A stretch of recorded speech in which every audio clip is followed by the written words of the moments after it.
Pois é, e hoje toma posse, né? O novo presidente do Supremo Tribunal Federal, como disse o Levi Guimarães. A reportagem é do Afonso Marangoni.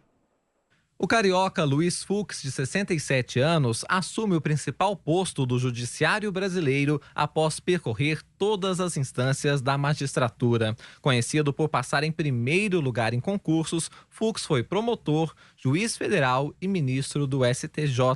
Indicado para o STF pela ex-presidente Dilma Rousseff em 2011, assumiu no lugar de Eros Grau. Ao ser sabatinado no Senado, Fux disse em tom emocionado que se preparou a vida inteira para ser ministro do Supremo. Meu compromisso com a magistratura é não deixar que minha consciência adormeça diante dos valores da ética e da responsabilidade social do magistrado.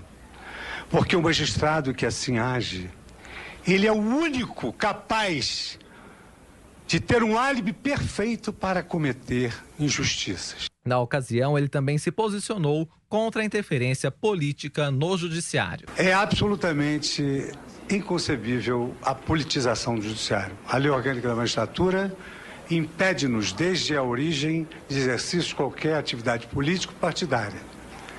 O juiz não pode transmitir para as suas decisões a sua ideologia política. No Supremo, Luiz Fux presidiu a primeira turma. No comando do TSE, liderou o processo eleitoral de 2018, que elegeu o presidente Jair Bolsonaro. Autor de mais de 20 obras sobre processo civil, é professor livre-docente da Universidade Estadual do Rio de Janeiro, onde se formou em Direito em 1976 e tem doutorado.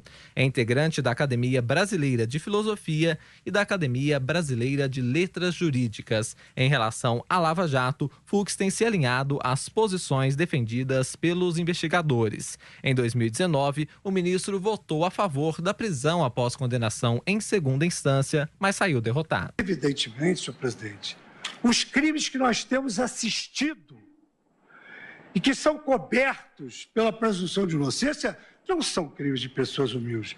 As pessoas humildes, senhor presidente, elas não gostam de ficar devendo. Elas se preocupam, eu vou levantar o meu FGTS para quê? Para pagar as dívidas que eu tenho ali na esquina. Ele também foi a favor de que juízes pudessem determinar a condução coercitiva para o interrogatório de investigados. A 9 dias do primeiro turno das eleições de 2018, Fux proibiu o ex-presidente Luiz Inácio Lula da Silva de conceder entrevista. No mesmo ano, votou por rejeitar denúncia contra o então candidato à presidência da República, Jair Bolsonaro, pelo crime de racismo. Fux manteve por 4 anos liminares que garantiram o pagamento de auxílio moradia a juízes, com custo total de mais de R$1 bilhão aos cofres públicos. Na avaliação do advogado criminalista Antônio Carlos de Almeida Castro, o novo presidente do STF saberá honrar a tradição do cargo. A expectativa dos advogados com a posse do ministro Fux na presidência do Supremo é muito boa. O ministro sabe exercer autoridade e, neste momento em que o presidente do Executivo, de certa forma, esgarça as relações, é extremamente importante que nós tenhamos um judiciário forte, independente, com altivez. Para o advogado e professor Luiz Fernando Prudente do Amaral, Fux vai tirar o STF dos holofotes. Ele demonstra, desde que chegou à corte, um comportamento menos político, não é, do que parte dos membros do Supremo Tribunal Federal. Imagino que isso nos trará uma presidência do STF que não busque tamanho protagonismo, não é? Nas notícias, na imprensa, etc. Na vida pessoal, o ministro é casado com Eliane Fux e é pai de Rodrigo e Mariana Fux, hoje desembargadora do Tribunal de Justiça do Rio. Torcedor do Fluminense, o ministro mantém a bandeira do clube no gabinete. O novo presidente do Supremo é judeu, faixa preta em jiu-jitsu e foi guitarrista na adolescência. A troca de presidente do Supremo é quase tão importante no país quanto a mudança de presidente, né? A gente vê como esse órgão conquistou e concentra hoje em dia poder. Se o Toffoli era o ministro mais, continua sendo, né, o ministro mais político do Supremo, que teve uma ação decisiva importante na defesa da instituição aí no inquérito das fake news, mas que sempre procurou criar laços e se acomodar e se juntar ao poder, do Fux eu espero ver um pouco mais de independência e menos, talvez, aparições na mídia. Um ponto-chave que eu acho que ele deve mudar é uma conduta do Supremo que aí sim merece críticas que é de muitas vezes ser leniente com a corrupção em nome dos direitos dos réus e dos investigados.